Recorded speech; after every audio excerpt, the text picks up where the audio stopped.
نحمده ونصلي على رسوله الكريم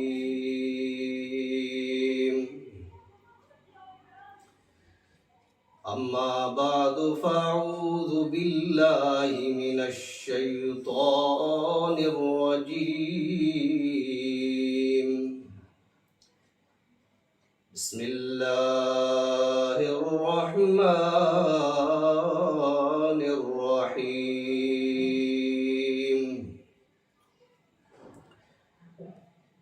سبحان الذي أسرى بعبده ليلا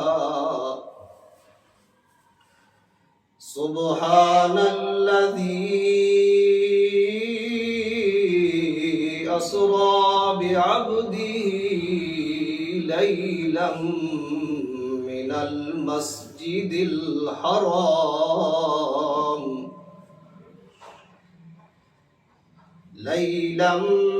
من المسجد الحرام إلى المسجد الأقصى الذي باركنا حوله لنريه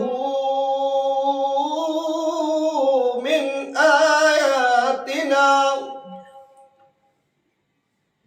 إنه هو السميع البصير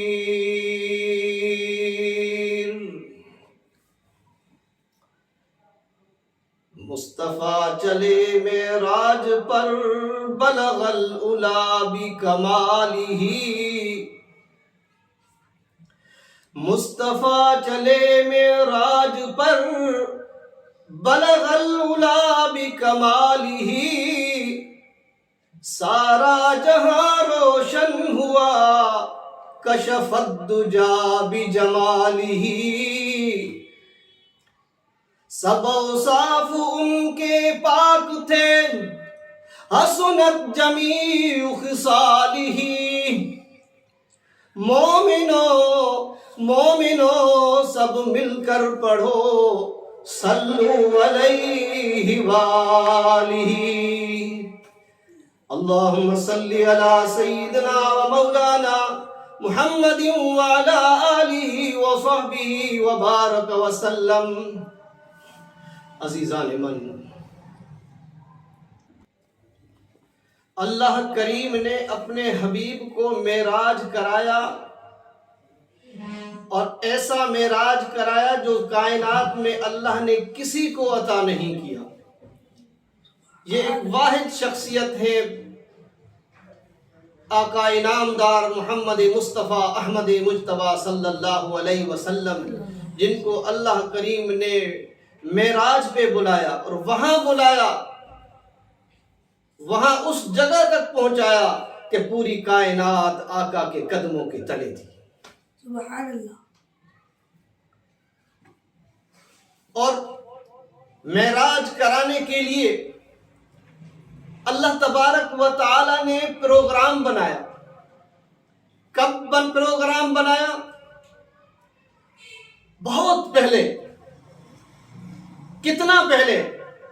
ابھی کچھ تھا ہی نہیں، کوئی دنیا نہ تھی، کوئی جن و انس نہ تھا، کوئی چرند و پرند نہ تھا، کوئی بر و بحر نہ تھا، کوئی انس و جن نہ تھا، کچھ نہ تھا، یہ دنیا نہ تھی، پوری کائنات نہ تھی۔ اس وقت اللہ کریم نے یہ پروگرام بنایا ہے معراج کا۔ عالم ارواح میں جب اللہ تبارک و تعالی نے روحیں بنائیں، پہلے انبیاء کرام کی ارواحیں بنائیں، پھر پوری انسانیت کی روحیں بنائیں۔ اللہ تبارک و تعالی نے جب انبیاء کرام کی روحیں بنائیں تو ان کو عالم ارواح میں بلایا۔ تمام انبیاء کی ارواحوں کو اللہ کریم نے جمع کیا ایک جگہ، اور جمع کر کے ان انبیاء سے اقرار لیا، وعدہ لیا۔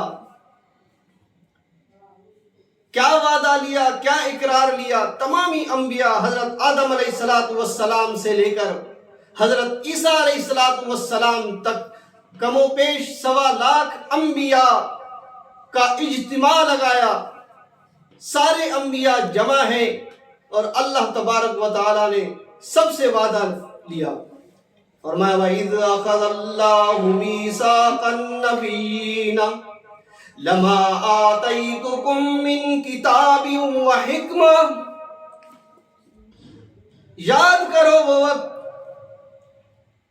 جب اللہ نے تمام انبیاء کے ارواحوں سے میثاق لیا، سب سے وعدہ لیا، عہد کروایا، فرمایا تمام انبیاء کو وَإِذْ أَخَذَ اللَّهُ مِيثَاقَ النَّبِيِّينَ لَمَا آتَيْتُكُم مِّن كِتَابٍ وَحِكْمَةٍ، احسان جتلاتے ہوئے فرمایا میں نے جو تمہیں کتاب اور حکمت عطا کی، یہ نبوت عطا کی، کتاب عطا کی، حکمت عطا کی، اس کے بدلے میں مجھ سے وعدہ کرنا ہوگا، اقرار کرنا ہوگا کہ تمہارے پاس میرا ایک عظیم رسول آئے گا، ثم جاءکم رسول مصدق لما معکم، میرا رسول تمہارے پاس آئے گا ان کتاب کی اور حکمت کی تصدیق کرتا ہوا۔ جب رسول تمہارے پاس آئے گا تو تمہیں ان پر ایمان لانا ہے، لَتُؤْمِنُنَّ بِهِ وَلَتَنْصُرُنَّهُ، پھر تمہیں ان پر ایمان بھی لانا ہے، ان کی نصرت بھی کرنی ہوگی۔ قَالَ أَأَقْرَرْتُمْ وَأَخَذْتُمْ عَلَىٰ ذَلِكُمْ إِصْرِي، کیا مجھ سے ان شرائط پر اقرار کرتے ہو، تم وعدہ کرتے ہو؟ قَالُوا أَقْرَرْنَا، تمام انبیاء دست بستہ ہو کر عرض کرنے لگے یا ربا اقررنا، ہم نے اقرار کیا، ہم نے وعدہ کیا، ہم نے آپ کو میثاق دیا۔ قالوا اقررنا قال فاشهدوا وانا معكم من الشاهدين، وعدہ کیا ہے، پھر اللہ نے فرمایا کہ گواہ رہنا، آج جو مجھ سے وعدہ کیا، اقرار کیا، اس پر گواہ رہنا، اور میں بھی اس پر گواہ ہوں گا۔ تمامی انبیاء سے جب وعدہ ہوا، پھر وقت آیا جب انبیاء کرام اپنے دور میں اس دنیا میں آئے، حضرت آدم علیہ السلام آئے، دور نبوت ختم ہونے لگا، زندگی اختتام پذیر ہونے لگی، تو عرض کرنے لگے یا اللہ میری زندگی اختتام پذیر ہو رہی ہے،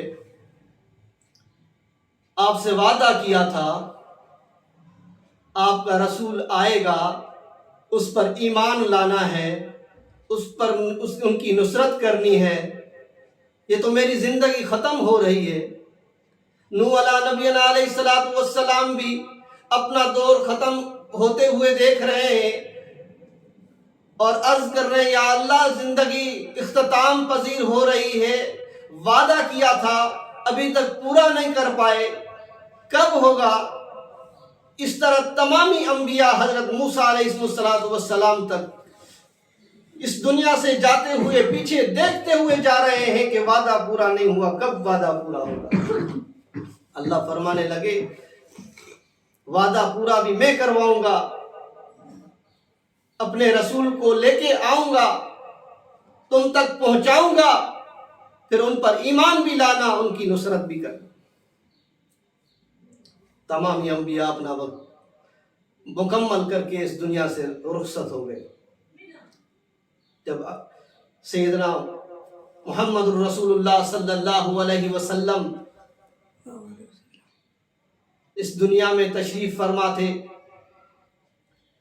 اور اللہ تبارک و تعالیٰ نے ارادہ فرمایا معراج کرانے کا، تو جبرائیل کو حکم دیا، جبرائیل جی رب جلیل جاؤ میرے محبوب کو آسمانی دنیا پہ لے آؤ، میرے محبوب کو لے آؤ، آج ان کو معراج کروانا ہے۔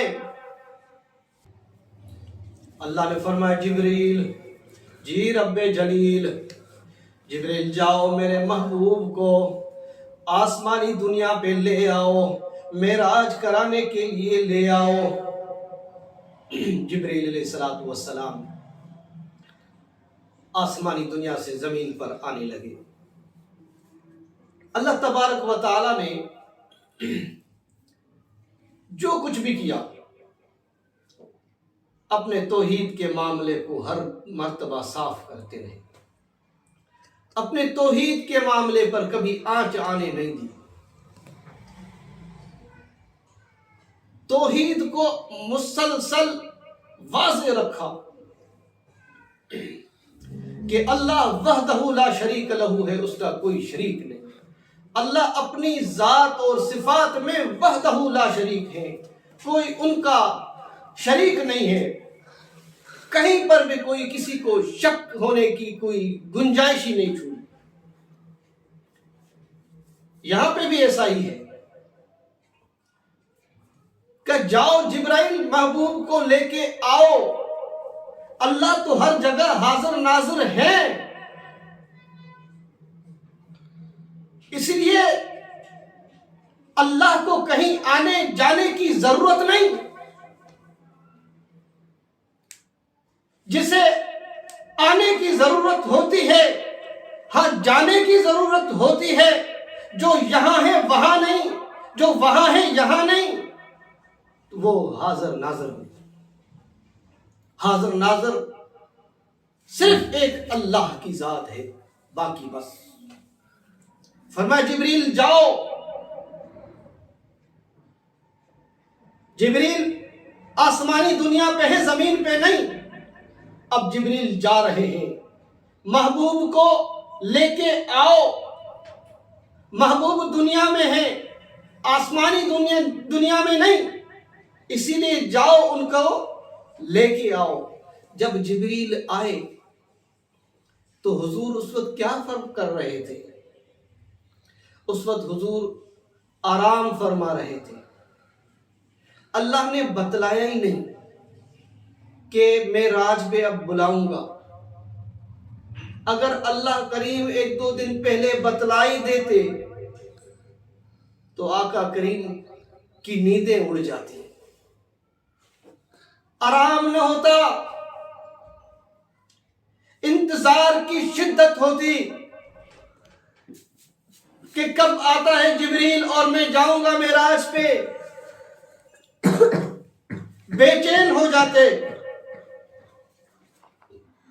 اسی لیے اللہ نے بتلایا ہی نہیں، بس جبریل کو حکم دیا جاؤ میرے محبوب کو لے کے آؤ۔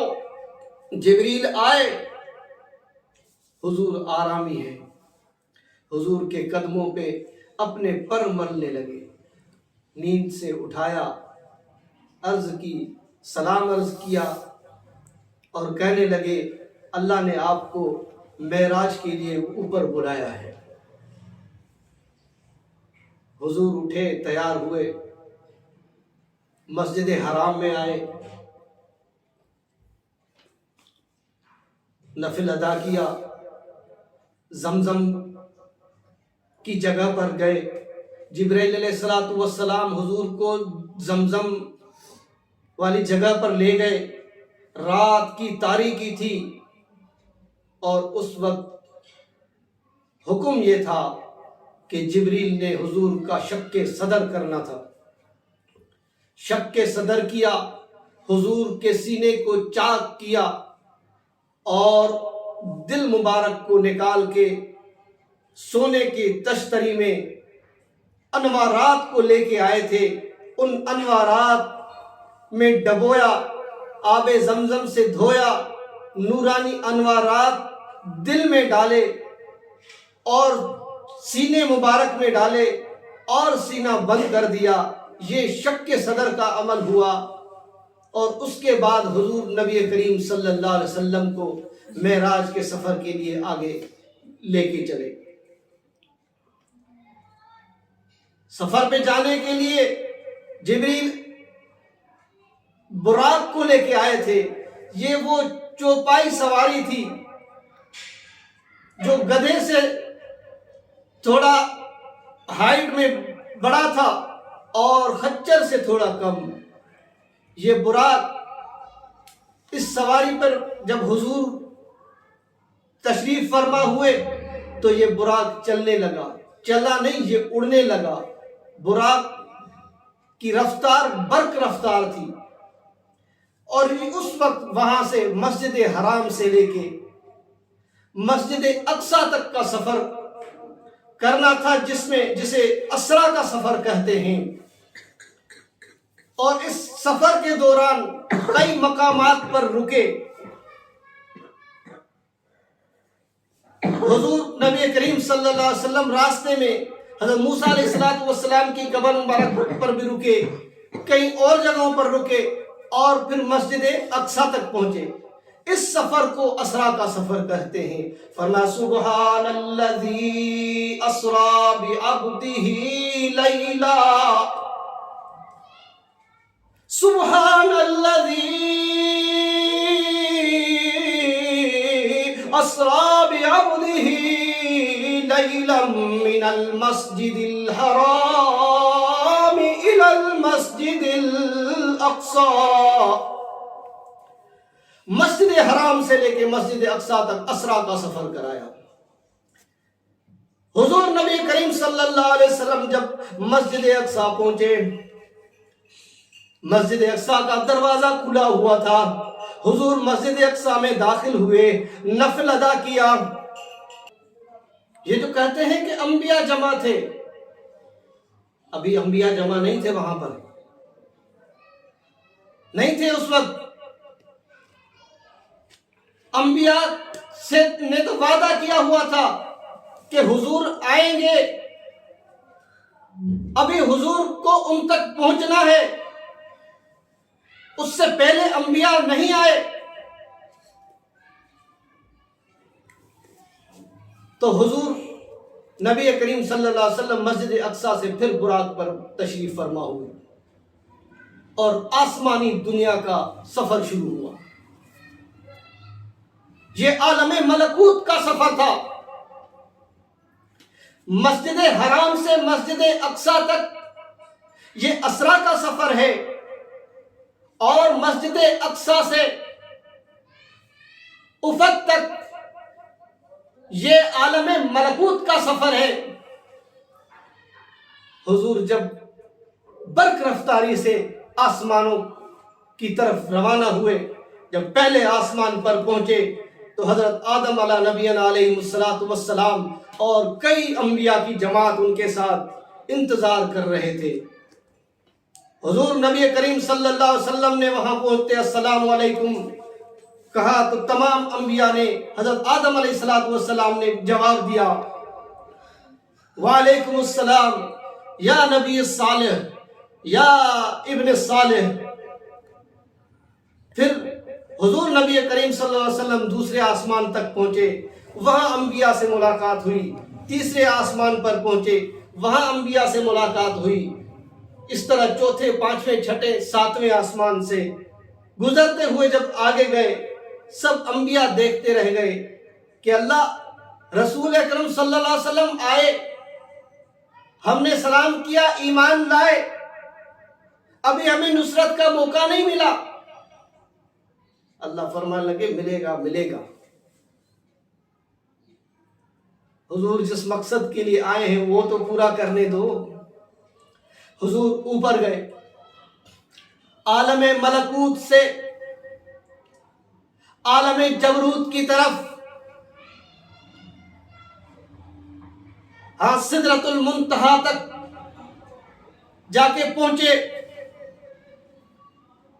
تو جبریل علیہ السلام نے عرض کی یا رسول اللہ میری ڈیوٹی ختم، اس سے آگے میں نہیں جا سکتا، مجھے اجازت نہیں اس سے اوپر جانے کی۔ اب آپ خود اوپر جائیں گے، نہ جبریل کو اجازت ہے نہ براق کو اجازت ہے۔ یہاں سے براق بھی رک گیا، یہیں پہ سدرۃ المنتہا پہ جبریل علیہ السلام بھی رک گئے۔ اللہ نے فرمایا محبوب براق کی سواری چھوڑ دی، اب دوسری سواری بھیج رہا ہوں۔ سدرۃ المنتہا سے عالم جبروت ہے، وہاں اللہ نے ایک اور سواری بھیجی، ایک سبز رنگ کا تخت آیا، حضور کے سامنے آ کے کھڑا ہو گیا۔ حضور نبی کریم صلی اللہ علیہ وسلم اس تخت پر کھڑے ہو گئے۔ وہ سبز رنگ کا تخت جس کا نام تھا رف رف، حضور رف رف پہ کھڑے ہو گئے اور رف رف چلنے لگا، اوپر اڑنے لگا، اوپر چلتا گیا، اوپر چلتا گیا۔ عالم جبروت سے وہ رف رف عالم لامکان میں چلا گیا۔ سدرۃ المنتہا سے جو چلا، عالم جبروت سے ہوتا ہوا لامکان تک پہنچ گیا، عالم افق تک پہنچ گیا، وہاں آ کے کھڑا ہوا۔ اب اس تخت کو اوپر جانے کی اجازت نہیں۔ حضور دیکھنے لگے، تنہے تنہا کھڑے ہیں، عالم لا مکان ہے، کوئی مکان نہیں، عالم افق۔ تو وہاں اللہ تبارک و تعالیٰ نے فرمایا محبوب اب ایک اور سواری بھیج رہا ہوں۔ وہاں حضور کھڑے تھے تو اللہ تبارک و تعالیٰ نے ایک نور کا ہالہ بھیجا، ایک نور کا بکا آیا اور حضور کو اپنی آغوش میں لے لیا۔ آغوش میں لے کے وہ نور کا بکا، وہ نور کا ہالہ یوں حضور کو ساتھ لے کے اور اوپر چلنے لگا۔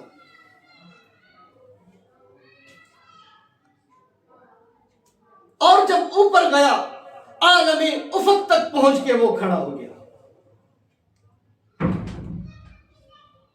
اب حضور آگے بڑھنے لگے تو اللہ نے فرمایا اب محبوب رکے، اب رکے۔ یتسو مرۃ فاستوى وهو بالافق الاعلى، وہ بڑھتا گیا، ذو مرۃ وهو بالافق الاعلى تک پہنچ گیا۔ تمام کائنات سے اوپر جب حضور کھڑے ہو گئے تو اللہ نے فرمایا محبوب رکیے، کف ان ربک یصلی، بس آپ رک جائیں، اب آپ کا رب صلاۃ پڑھ رہا ہے۔ تو اللہ نے حضور پر صلاۃ و سلام پڑھے۔ حضور آپ رک جائیں، صلاۃ کا ایک معنی آگے بڑھنا ہے۔ حضور آپ اب رک جائیں، کف ان ربک یصلی، اب آپ کا رب آگے بڑھے گا۔ حضور رک گئے۔ اللہ نے فرمایا اب یہ بات ایسے نہیں کہہ رہا ہوں، اللہ نے قرآن میں فرمایا ثم دنا فتدلی،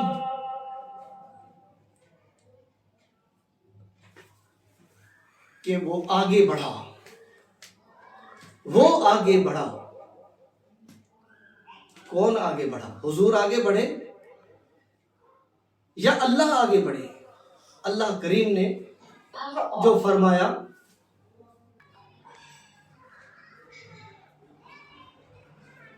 ثم دنا فتدلى کہ وہ آگے بڑھا. کون آگے بڑھا؟ اس کی تشریح اس آیت کی حضور نبی کریم صلی اللہ علیہ وسلم نے خود فرمائی ہے. بخاری شریف میں حدیث ہے کہ حضور نے فرمایا کہ جب ثم دنا فتدلى، یہ جو آیت ہے، دنا الجبار رب العزت فتدلى، یہ حدیث پاک ہے. دنا الجبار رب العزت فتدلى، کہ اس کا مطلب یہ ہے کہ جبار رب العزت آگے بڑھے.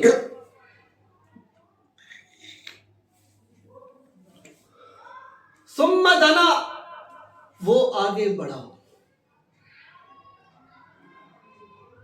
فتدلى، اور آگے بڑھا. تو فاصلہ ختم. یہ عالم وصال ہے، یہ عالم وصال ہے، یہ معراج ہے. یہ آسانی سے سمجھ میں آنے والی کوئی بات نہیں ہے. یہ ہماری آپ کی صلاحیتیں اتنی نہیں ہیں جو اس حقیقت کو ہم سمجھ سکیں. تو اللہ تبارک و تعالی نے ہمیں سمجھانے کے لیے مثال دی. اس مثال کو اگر حقیقت میں رکھیں گے تو کفر ہو جاتا ہے. مثال کو مثال سمجھیں. مثال اللہ نے اس لیے دی تاکہ ہمیں سمجھ میں آ جائے، کیونکہ ہمیں تو وہی سمجھ میں آتا ہے جو ہم دیکھتے ہیں دنیا میں، جو ہماری آگے پیچھے چیزیں ہیں ہمیں وہی سمجھ میں آتی ہیں. اس سے اوپر ہمیں سمجھ میں آتا نہیں. اس لیے اللہ تبارک و تعالیٰ نے ہماری سمجھ کے لیے، ہمیں سمجھانے کے لیے، ہمارے ضرورت کی چیزوں والی کسی چیز کا مثال دیا. فرمایا فَكَانَ قَابَ قَوْسَيْنِ أَوْ أَدْنَىٰ، فَكَانَ قَابَ قَوْسَيْنِ أَوْ أَدْنَىٰ. وہ جو آگے بڑھا، جو فاصلہ تھا وہ کم ہو گیا. ثم دنا، وہ آگے بڑھا. فتدلى، اور آگے بڑھا، جو فاصلہ ختم ہو گیا، کم ہو گیا. تو کتنا بڑھا؟ فرمایا فَكَانَ قَابَ قَوْسَيْنِ أَوْ أَدْنَىٰ. اب ادھر ملاقات ہے، یہ وصال ہے، یہ محبت ہے، یہ معراج ہے. یہاں تیر کمان کا کیا مطلب؟ تیر کمان کا کیا کام ہے؟ مثال تو اللہ نے کمان کی دی ہے. کمان تو تیر کے ساتھ ہوتی ہے نا. ہاں ہے. وہ ایسے کہ فاصلہ ختم کرنے کے لیے جب قریب ہوا جاتا ہے اور ملتے ہیں، یہ مثال ہے ہمارے سمجھنے کے لیے. ہمارے سمجھ سے آگے اس کا کوئی مطلب نہیں. کہ کمان ہوتی کس طرح ہے؟ کمان یوں ہوتی ہے جس میں تیر رکھ کے چلایا جاتا ہے. کمان یوں ہوتی ہے، اور اس کمان کو جب یوں کیا، کسی سے جب ملا جائے، ہم اپنے سمجھ کی بات کر رہے ہیں اپنے حساب سے، کہ جب ملاقات کس سے ملا جاتا تو یوں بازو کھولے جاتے ہیں. یہ بازو کا جو انداز ہے نا، یہ کمان بن جاتے ہیں. یہ اگر دونوں طرف سے فَكَانَ قَابَ قَوْسَيْنِ أَوْ أَدْنَىٰ، فَكَانَ قَابَ قَوْسَيْنِ، یہ دو کمانوں کے برابر کا فاصلہ تھا. أَوْ أَدْنَىٰ، اس سے بھی کم. یہ اللہ تبارک و تعالیٰ نے مثال دے کے سمجھائی ہے کہ اس سے بھی کم. یہ اللہ کی ملاقات ہے حضور سے، اور حضور کی ملاقات ہے اللہ رب العزت سے. یہ معراج ہے جو کسی کو نصیب نہیں ہوا، صرف آقا انعامدار صلی اللہ علیہ وسلم کو ایسا معراج نصیب ہوا. اب جب ملاقات اللہ تبارک و تعالیٰ نے فرمایا محبوب آئے ہو تو کچھ لائے ہو، کوئی ہدیہ لائے ہو؟ حضور نے فرمایا جی ہدیہ لایا ہوں۔ عرض کرنے لگے التحیات للہ والصلوات والطیبات، یا اللہ میری قولی عبادتیں، میری بدنی عبادتیں، میری عمالی عبادتیں سب آپ کے لیے۔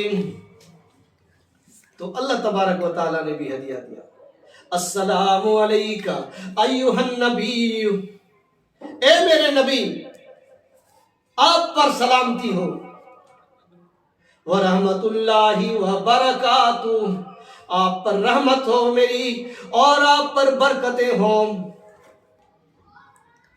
بس اللہ تبارک و تعالیٰ نے یوں فرمایا تو حضور نبی کریم صلی اللہ علیہ وسلم کو امت یاد آ گئی۔ عرض کرنے لگے السلام علینا وعلی عباد اللہ الصالحین، یا اللہ سلامتی آپ کے ان بندوں پر جو صالحین ہیں، ان کو بھی اس میں شامل کر دے۔ اللہ تبارک و تعالیٰ نے سلامتی دی، رحمت دی، برکت دی، نبی کریم صلی اللہ علیہ وسلم نے اپنے ساتھ ہمارے اوپر بھی اس کو شامل کر دیا۔ وہ رحمت پوری امت کے لیے، پوری امت کے صالحین کے لیے وہ رحمتیں برکتیں حضور نے سب کے لیے مخصوص کر دی۔ تو یہ بات ہو رہی تھی تو نیچے سدرۃ المنتہا کے نیچے سے جبریل علیہ السلام انتظار میں کھڑے اور یہ آوازیں سن رہے ہیں۔ جب جبریل علیہ السلام نے یہ سنا، یہ الفاظ سنے، تو بے اختیار اس کے منہ سے نکل گیا اشہد ان لا الہ الا اللہ واشہد ان محمدا عبدہ ورسولہ۔ یہ جبریل علیہ السلام سے نکل گئے الفاظ۔ تو ان الفاظوں کو، ان پوری گفتگو کو نماز میں شامل کر دیا۔ یہ اتنی مقبول الفاظ ہیں کہ یہ پوری ایک دعا بن گئی۔ پھر اللہ تبارک و تعالیٰ نے نبی کریم صلی اللہ علیہ وسلم کو 50 نمازوں کا ہدیہ دیا۔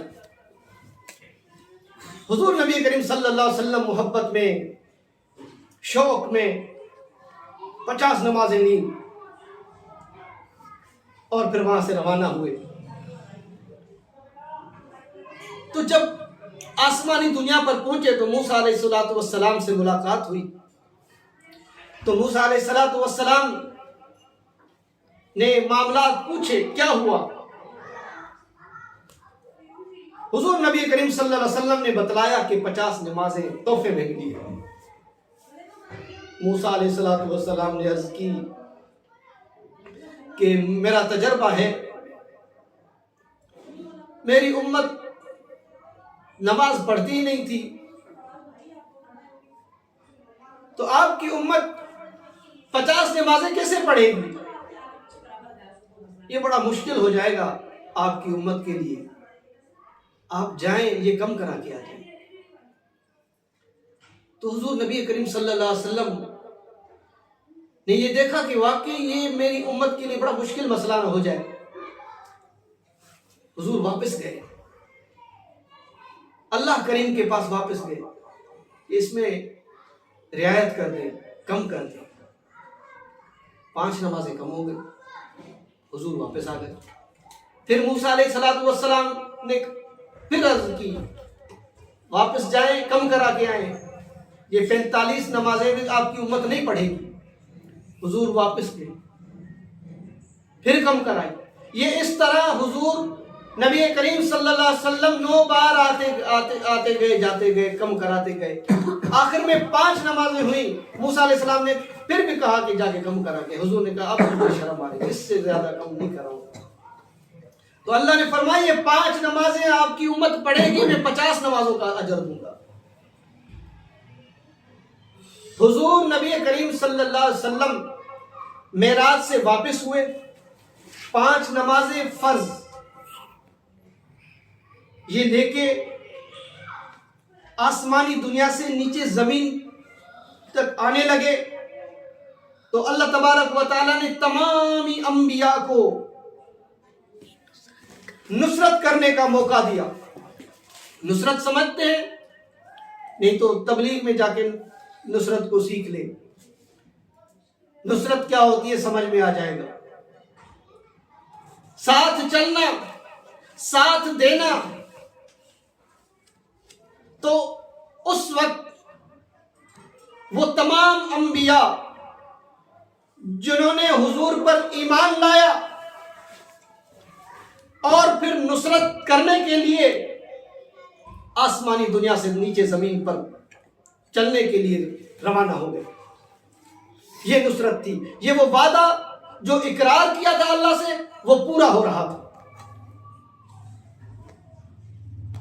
تمامی انبیاء حضور نبی کریم صلی اللہ علیہ وسلم کے ساتھ مسجد اقصیٰ تک آئے. اللہ کریم نے تمام انبیاء کو وہ صلاحیت، وہ شکل اور وہ حیثیت عطا کی جو پہلے تھی. اپنے اپنے دور میں وہ سب آئے حضور کے ساتھ مسجد اقصیٰ پہنچے. جب مسجد اقصیٰ پہنچے اس وقت رات کا اختتام ہو رہا تھا. لیل جو ہے وہ اختتام پذیر ہونے لگی. حضور معراج کر کے واپس آئے ہیں. معراج سے حضور نبی کریم صلی اللہ علیہ وسلم نمازیں فرض کروا کر نیچے دنیا کے تختے پر پہنچے تو رات ختم ہو رہی تھی. مسجد اقصیٰ میں پہنچے ہیں تو جبریل نے اذان دی. یہ نماز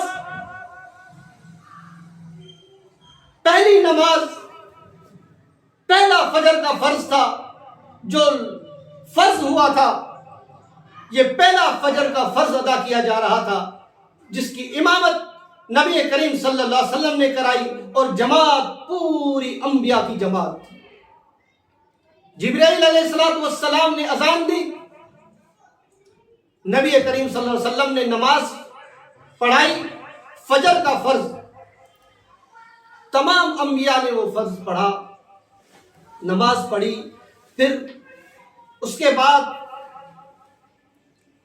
اجازت لی. تمام انبیاء واپس آسمانی دنیا پر، حضور نبی کریم صلی اللہ علیہ وسلم واپس براق پر تشریف فرما ہوئے اور مسجد اقصیٰ سے مسجد حرام تک آئے. یہ وہی سفر تھا جس کے لیے فرمایا گیا سبحان الذی اسرا بعبدہ لیلا، اسرا بعبدہ لیلا من المسجد الحرام الى المسجد الاقصى الذي باركنا حوله لنريه من آياتنا إنه هو السميع البصير.